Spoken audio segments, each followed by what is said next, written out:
तो hey friends, welcome back to our YouTube channel ITI step forward. तो friend, जो हम फिटर फर्स्ट ईयर के लिए MCQ क्वेश्चन आंसर को डिस्कस कर रहे थे, तो उसकी क्लास 4 तक क्वेश्चन आंसर को डिस्कस कर लिया था।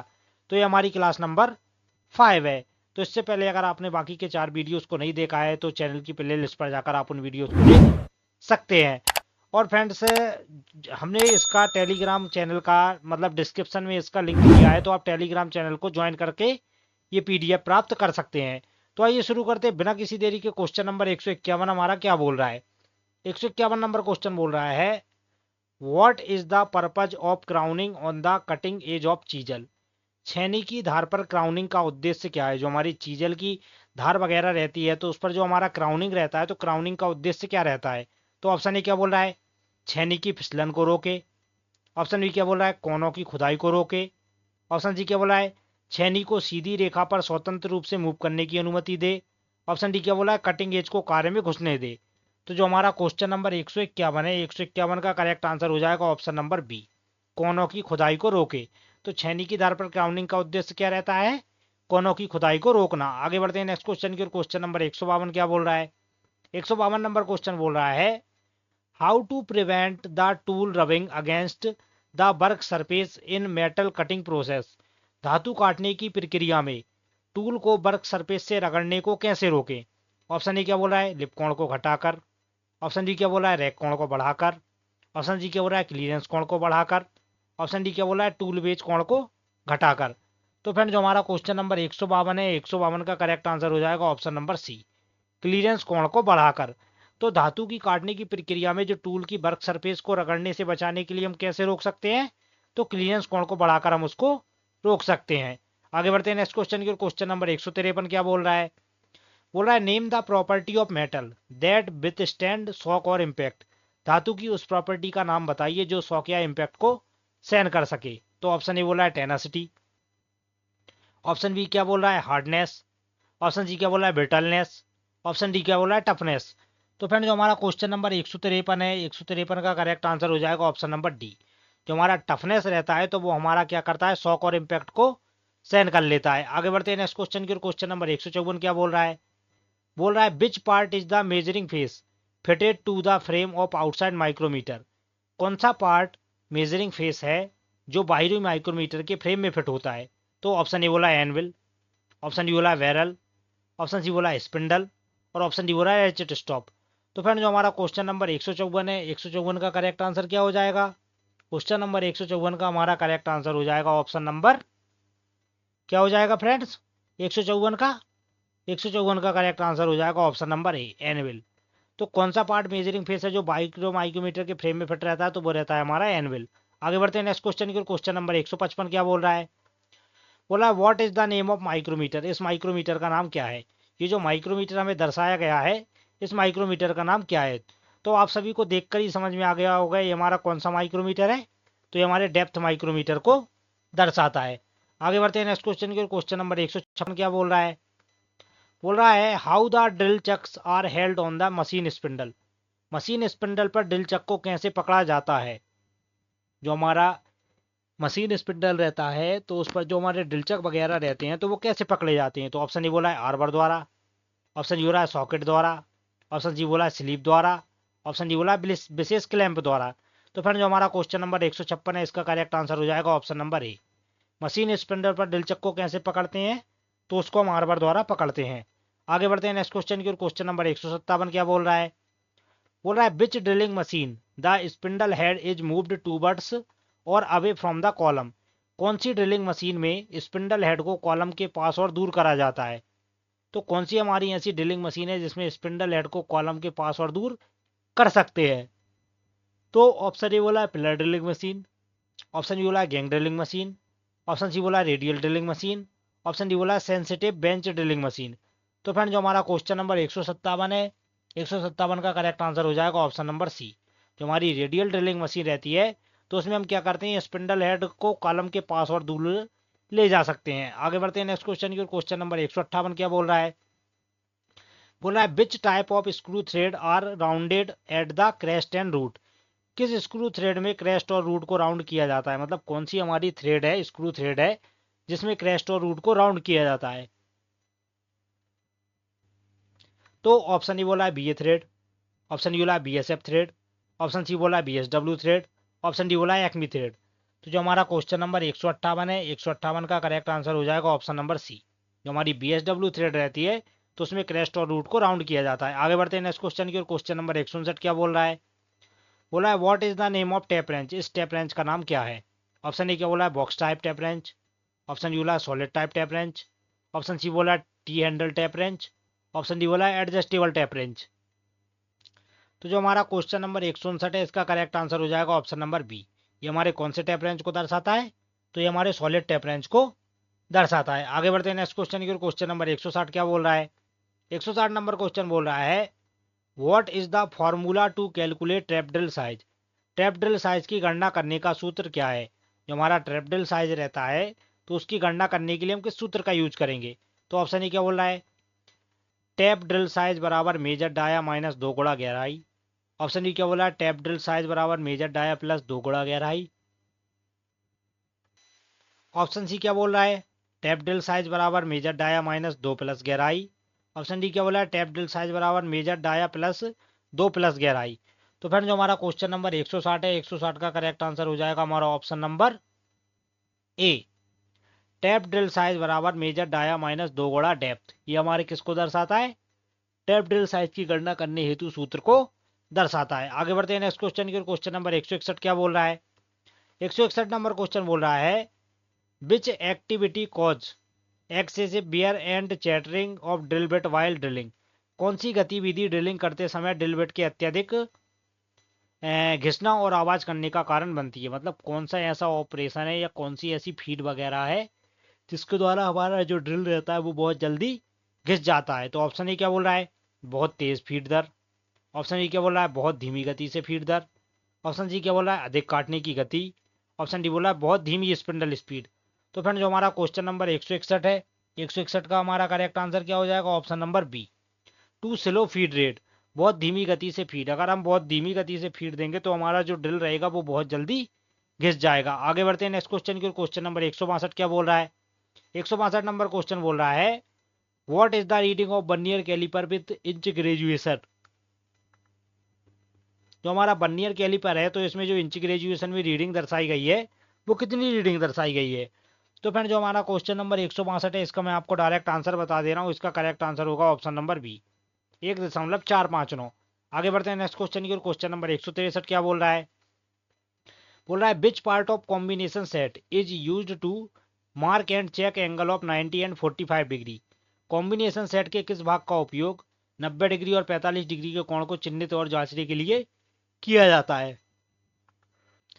तो ऑप्शन ए बोला है रूल, ऑप्शन बी बोला है सेंटर हेड, ऑप्शन सी बोला है स्क्वायर हेड, और ऑप्शन डी बोला है प्रोटेक्टर हेड। तो फ्रेंड जो हमारा क्वेश्चन नंबर 163 है, 163 का करेक्ट आंसर हो जाएगा ऑप्शन नंबर सी। हमारा कॉम्बिनेशन सेट रहता है तो उसमें जो हमारा स्क्वायर हेड रहता है वो हमारा 90 और 45 डिग्री में कोण को चिन्हित करने के लिए यूज किया जाता है। आगे बढ़ते हैं नेक्स्ट क्वेश्चन की ओर। क्वेश्चन नंबर 154 क्या बोल रहा है? Sorry 164, why ribs are provided in the angle plate, angle plate में रिप्स क्यों प्रदान किया जाता है? ऑप्शन ए क्या बोला है? समतलता प्रदान करने के लिए, ऑप्शन बी बोल रहा है विकृति को रोकने के लिए, ऑप्शन सी बोला है चौकोर पर प्रदान करने के लिए, ऑप्शन डी क्या बोला है मशीन सतह को सपोर्ट करने के लिए। तो जो हमारा क्वेश्चन नंबर 164 है, 164 का करेक्ट आंसर क्या हो जाएगा? Option number B, prevent distortion, विकृति को रोकने के लिए एंगल प्लेट में रिप्स दिए जाते हैं। आगे बढ़ते हैं नेक्स्ट क्वेश्चन की ओर। क्वेश्चन नंबर 165 क्या बोल रहा है? बोला है identify the type of V block, इस वी ब्लॉक की प्रकार की पहचान करें। ये जो हमारा वी ब्लॉक दर्शाया गया है हमारे किस प्रकार के वी ब्लॉक को दर्शाता है? तो जो हमारा क्वेश्चन नंबर 165 है इसका करेक्ट आंसर हो जाएगा option number C, double level single group V block. इसमें आप देख सकते हैं ये ऊपर भी दिया है हमारा और ये नीचे भी दिया है तो इसको बोलते हैं लेवल। तो कितने हो गए? 2 लेवल हो गए। और ये जो स्लॉट दिख रहा है इसको बोलते हैं हम ग्रुप। तो क्या हो गया? Double level single group V block. आगे बढ़ते हैं नेक्स्ट क्वेश्चन की ओर। 166 क्या बोल रहा है? बोल रहा है how much carbon content of steel is forgeable, steel की कितनी कार्बन कंटेंट फोर्ज हो सकती है? मतलब कितने परसेंट हमारी स्टील रहती है जिसकी हम फोर्जिंग कर सकते हैं? तो ऑप्शन ए क्या बोल रहा है? 1.2% तक, ऑप्शन डी बोला 1.7% तक, ऑप्शन सी बोला 1.9% तक, ऑप्शन डी बोला है 2.1% तक। तो जो हमारा क्वेश्चन नंबर 166 है इसका करेक्ट आंसर हो जाएगा ऑप्शन नंबर बी, स्टील की कितनी कार्बन कंटेंट फोर्ज हो सकती है, तो वो रहती है हमारी 1.7% तक। आगे बढ़ते हैं नेक्स्ट क्वेश्चन की ओर। क्वेश्चन नंबर 167 क्या बोल रहा है? 167 नंबर क्वेश्चन बोल रहा है which cutting fluid used for drilling in cast iron. Cast iron में ड्रिलिंग के लिए किस कटिंग फ्लूइड का उपयोग किया जाता है? हमारी कास्ट आयरन धातु रहती है तो उसके लिए हम किस कटिंग फ्लूइड का यूज करेंगे? तो इसका आंसर आप सभी को पता होगा, ऑप्शन नंबर ए, ड्राई एयर जेट। तो जब भी हम कास्ट आयरन की ड्रिलिंग करें या हम उस पर टैपिंग वगैरह करें तो उसको हम कैसा काटते हैं? सूखा ही काटते हैं, मतलब ड्राई एयर, हवा के दबाव से। ये सॉरी फ्रेंड्स, हवा के दबाव से नहीं, मतलब एयर प्रेशर, मतलब उस पर हम किसी भी प्रकार के कूलेंट की आवश्यकता नहीं होती है। आगे बढ़ते हैं नेक्स्ट क्वेश्चन की ओर। क्वेश्चन नंबर 168 क्या बोल रहा है? बोला रेडियल ड्रिलिंग मशीन में एक्स के रूप में चिन्हित भाग का नाम दें। ये जो हमारी रेडियल ड्रिलिंग मशीन में ये जो हमें एक्स के रूप में भाग दिखाया गया है, इसका नाम क्या है? तो ऑप्शन ए क्या बोला है? Base, Aadhaar. ऑप्शन यू बोला है स्पिंडल। ऑप्शन सी बोला है रेडियल आर्म। ऑप्शन डी बोला है स्पिंडल हेड। तो फ्रेंड जो हमारा क्वेश्चन नंबर 168 है, इसका करेक्ट आंसर हो जाएगा option number D, spindle head. आगे बढ़ते हैं नेक्स्ट क्वेश्चन की ओर। क्वेश्चन नंबर 169 क्या बोल रहा है? 169 नंबर क्वेश्चन बोल रहा है, ये हमारा न्यूमेरिकल बेस्ड क्वेश्चन है। बोला है हाई स्पीड स्टील ड्रिल जिसका व्यास 24 mm और काटने की गति 30 मीटर पर मिनट है, माइल्ड स्टील को ड्रिल करने के लिए धुरी गति मतलब आरपीएम की चयन करें। तो फ्रेंड जो हमारा क्वेश्चन नंबर 169 है, इसका भी मैं आपको डायरेक्ट आंसर बता दे रहा हूँ। इसका करेक्ट आंसर हो जाएगा ऑप्शन नंबर सी, 400 आरपीएम। आगे बढ़ते हैं नेक्स्ट क्वेश्चन की ओर। क्वेश्चन नंबर 170 क्या बोल रहा है? बोला है which one is used to bring the plates closely together after inserting the rivet in the hole. छेद में रिवेट डालने के बाद प्लेटों को निकट लाने के लिए किसका उपयोग किया जाता है? तो जो हमारा होल वगैरह रहता है उसमें जब हम रिवेट डाल देते हैं तो प्लेटों को प्लेटों को निकट लाने के लिए हम किस टूल का यूज करेंगे? तो ऑप्शन ए बोला है ड्रिफ्ट। ऑप्शन डी बोला है डॉली। ऑप्शन सी बोला है रिवेट सेट। ऑप्शन डी बोला है कॉकिंग टूल। तो जो हमारा क्वेश्चन नंबर 170 है, 170 का करेक्ट आंसर हो जाएगा option number C, rivet set. तो छेद में रिवेट डालने के बाद प्लेटों को निकट लाने के लिए किसका उपयोग किया जाता है? तो उसके लिए हम रिवेट सेट का यूज करते हैं। आगे बढ़ते हैं नेक्स्ट क्वेश्चन की ओर। क्वेश्चन नंबर 171 क्या बोल रहा है? बोला है what is the use of bent snip. Bent snip का उपयोग क्या है? जो हमारी बेंट स्निप रहती है तो उसका उपयोग क्या है? तो ऑप्शन डी क्या बोला है? ग्रुप काटने के लिए। ऑप्शन डी क्या बोला है? जिगजैग काटने के लिए। ऑप्शन सी क्या बोला है? सीधा काटने के लिए। ऑप्शन डी बोला है सर्कुलर काटने के लिए। तो फ्रेंड जो हमारा क्वेश्चन नंबर 171 है, 171 का करेक्ट आंसर हो जाएगा option number D, circular cut के लिए। तो बेंट स्निप का यूज हम कहाँ पर करते हैं? तो जहां पर हमें सर्कुलर वगैरह काटना रहता है तो वहां पर हम बेंट स्निप का यूज करते हैं। आगे बढ़ते हैं नेक्स्ट क्वेश्चन की ओर। क्वेश्चन नंबर 172 क्या बोल रहा है? बोला है name the part of lever shear marked as X. Lever shear के इस भाग का नाम बताएं जो एक्स के रूप में चिन्हित है। तो ये जो एक्स के रूप में ये जो भाग दर्शाया गया है हमें लीवर शेयर में, इसका नाम क्या है? तो ऑप्शन ए बोला है बेस प्लेट। ऑप्शन ई बोला है लीवर आर्म। ऑप्शन सी बोला है लोअर ब्लेड। और ऑप्शन डी बोला है अपर ब्लेड। तो फ्रेंड जो हमारा क्वेश्चन नंबर 172 है, 172 का करेक्ट आंसर हो जाएगा option number C, lower blade, निचला ब्लेड। तो ये हमारा किसको दर्शाता है? ये हमारे निचले ब्लेड को दर्शाता है। आगे बढ़ते हैं नेक्स्ट क्वेश्चन और क्वेश्चन नंबर 173 क्या बोल रहा है? बोला name the seat metal operation. इस सीट मेटल ऑपरेशन का नाम बताइए। ये जो हमें सीट मेटल ऑपरेशन दर्शाया गया है, ये हमारे कौन से सीट मेटल ऑपरेशन को दर्शा रहा है? तो ऑप्शन ए बोला है ग्रूविंग। ऑप्शन डी बोला है नोचिंग। ऑप्शन सी बोला है बेंडिंग। ऑप्शन डी बोला है फोल्डिंग। तो फ्रेंड जो हमारा क्वेश्चन नंबर 173 है, इसका करेक्ट आंसर हो जाएगा option number D, sorry friends, क्या हो जाएगा क्वेश्चन नंबर 173 का? 173 का करेक्ट आंसर हो जाएगा ऑप्शन नंबर ए, ग्रूविंग। ये हमारा कौन सा ऑपरेशन हो रहा है? तो ये हमारा ग्रूविंग ऑपरेशन को दर्शाता है। आगे बढ़ते हैं नेक्स्ट क्वेश्चन की ओर। क्वेश्चन नंबर 174 क्या बोल रहा है? बोला है name the zinc coated iron. Zinc coated iron का नाम बताएं जो हमारा जिस पर हमारी जिंक की परत चढ़ी रहती है, तो उस आयरन का नाम क्या रहता है? तो ऑप्शन ए बोला है ब्लैक आयरन, काला लोहा। ऑप्शन डी क्या बोला है? Tin iron. ऑप्शन सी बोला है स्टेनलेस स्टील। ऑप्शन डी बोला है गैल्वेनाइड आयरन। तो फ्रेंड्स इसका करेक्ट आंसर हो जाएगा ऑप्शन नंबर डी, गैल्वेनाइड आयरन। तो जो हमारा जस्ता चढ़ा हुआ लोहा रहता है वही हमारा क्या कहलाता है? जिंक कोटेड कहलाता है। आगे बढ़ते हैं नेक्स्ट क्वेश्चन की ओर। क्वेश्चन नंबर 175 क्या बोल रहा है? 175 ये हमारा न्यूमेरिकल क्वेश्चन है, तो 175 का मैं आपको डायरेक्ट आंसर बता दे रहा हूँ। इसका आंसर हो जाएगा 31.4। आगे बढ़ते हैं नेक्स्ट क्वेश्चन की ओर। क्वेश्चन नंबर 176 क्या बोल रहा है? बोला है which sheet metal is highly resistant to corrosion and abrasion. जंग और घर्षण के लिए कौन सी सीट धातु अत्यधिक प्रतिरोधी है? तो ऑप्शन ए बोला है कॉपर। ऑप्शन ई बोला है ब्लैक आयरन। और ऑप्शन सी बोला है एल्यूमिनियम। ऑप्शन डी बोला है गैल्वेनाइड आयरन। तो फ्रेंड जो हमारा क्वेश्चन नंबर 176 है, 176 का करेक्ट आंसर हो जाएगा ऑप्शन नंबर सी, एल्यूमिनियम। जो हमारी एल्यूमिनियम धातु रहती है वो हमारी जंग और घर्षण के लिए शीट धातु अत्यधिक प्रतिरोधी है, मतलब एल्यूमिनियम पर हमारा जंग नहीं लगता है। आगे बढ़ते हैं नेक्स्ट क्वेश्चन की ओर। क्वेश्चन नंबर 177 क्या बोल रहा है? बोला है what is the formula to calculate the size across flat to flat of regular hexagon. नियमित षट्भुज के फ्लैट से फ्लैट तक का साइज की गणना करने के लिए सूत्र क्या है? तो ऑप्शन ए क्या बोला है 2a, ऑप्शन बी बोला है करनी 2a, ऑप्शन सी बोला है करनी 3a, ऑप्शन डी बोला है 3a। तो फ्रेंड जो हमारा क्वेश्चन नंबर 177 है, 177 का करेक्ट आंसर हो जाएगा ऑप्शन नंबर सी, करनी 3a। तो नियमित षट्भुज के फ्लैट से फ्लैट तक का साइज गणना करने का सूत्र क्या रहता है? तो वो रहता है हमारा करनी 3a, ऑप्शन नंबर सी। आगे बढ़ते हैं नेक्स्ट क्वेश्चन की। क्वेश्चन नंबर 178 क्या बोल रहा है? 178 नंबर क्वेश्चन बोल रहा है what is the use of stakes in seat metal. Seat metal work में स्टेक का क्या उपयोग है? जो हमारा सीट मेटल वर्क रहता है तो उसमें जो हमारी स्टेक रहती है उसका उपयोग क्या रहता है? तो ऑप्शन ए बोला है rest of work, option D बोला है सपोर्टिंग पीस, ऑप्शन सी बोला है शार्पनिंग तेज करने, ऑप्शन डी बोला है फोल्डिंग शेप्स। तो फ्रेंड जो हमारा क्वेश्चन नंबर 178 है, 178 का करेक्ट आंसर हो जाएगा option number B, supporting piece. तो सीट मेटल वर्क में स्टिक का क्या उपयोग है? तो वो रहता है हमारा सपोर्टिंग पीस। आगे बढ़ते हैं नेक्स्ट क्वेश्चन की ओर। क्वेश्चन नंबर 179 क्या बोल रहा है? What is the material of solder. Solder की सामग्री मटेरियल क्या है? जो हमारा सोल्डर रहता है तो उसका मटेरियल सामग्री क्या रहती है? तो ऑप्शन ए बोला है वेल्डिंग रॉड, ऑप्शन ई बोला है सिंथेटिक तत्व, ऑप्शन सी बोला है शुद्ध धातु या मिश्र धातु, ऑप्शन डी बोला है गैर धातु तत्व। तो जो हमारा क्वेश्चन नंबर 179 है उसका करेक्ट आंसर हो जाएगा option number C, pure metal और एलॉय, शुद्ध धातु या मिश्र धातु। तो सोल्डर की सामग्री मटेरियल क्या रहता है हमारा? शुद्ध धातु या मिश्र धातु रखी जाती है। आगे बढ़ते हैं नेक्स्ट क्वेश्चन की। क्वेश्चन नंबर 181 क्या बोल रहा है? Which flux used for soldering steel. Steel की सोल्डरिंग के लिए किस फ्लक्स का उपयोग किया जाता है? जो हमारी स्टील रहती है तो स्टील की सोल्डरिंग करने के लिए हम किस फ्लक्स का यूज करेंगे? तो ऑप्शन ए बोला है अमोनियम क्लोराइड, ऑप्शन डी बोला है जिंक क्लोराइड, ऑप्शन सी बोला है रेजिन, और ऑप्शन डी बोला है पेस्ट। तो जो हमारा क्वेश्चन नंबर 180 है, 180 का करेक्ट आंसर क्या हो जाएगा? ऑप्शन नंबर ए, अमोनियम क्लोराइड। तो स्टील की सोल्डरिंग करने के लिए किस फ्लक्स का यूज करेंगे? तो उसके लिए हम अमोनियम क्लोराइड का यूज करेंगे। आगे बढ़ते हैं नेक्स्ट क्वेश्चन की। क्वेश्चन नंबर 181 क्या बोल रहा है? बोला है what is the purpose of groover. Groover का उद्देश्य क्या है? जो हमारा सीट मेटल वर्क में हम जो ग्रोवर का यूज करते हैं तो उस ग्रोवर का उद्देश्य क्या है?